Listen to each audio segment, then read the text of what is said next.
here, though, at 4 o'clock. Streets in a southeast Portland neighborhood are back open after police were able to track down 2 armed robbery suspects. For hours, people living near Adventist Hospital were asked to stay inside and lock all doors and windows as police looked for these suspects who are now in custody after a standoff. Mike Benner has been covering this story for us all day and joins us from outside police headquarters in downtown Portland.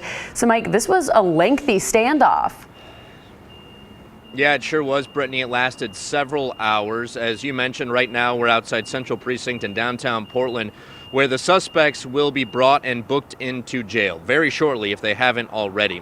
And this marks the end of a very long and intense stretch for some specially trained officers here at the Bureau.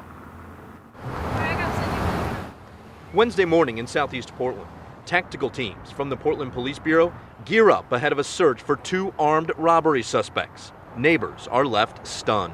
Little shocking this morning, a little concerning, but definitely feel a lot safer with all the police force out here. It all started around 6:30 in the morning. Police say a man and woman robbed the 7-Eleven at Southeast 92nd and Division at gunpoint. Responding officers spotted the suspects who ran into the nearby neighborhood. Crisis negotiators and the Special Emergency Response Team, or CERT for short, were called out to assist in the search.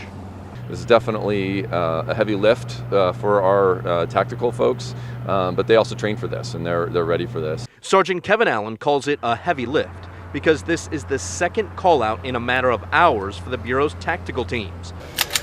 Late Tuesday night, they helped in the hours-long search and apprehension of a man behind a violent crime spree. Authorities say 30-year-old Christopher Sean O'Connor stole a car and drove it to a fast food restaurant near Northeast 103rd and Weidler.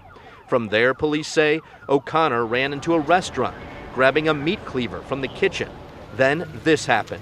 I got a phone call from my son, and he had told me that a gentleman had just tried to hijack his car, tried to stab him and take my little 2-year-old grandson. He told him, if you don't let me take the car, I'm going to kill you. Detectives say O'Connor was involved in multiple carjackings and attempted carjackings before his eventual capture.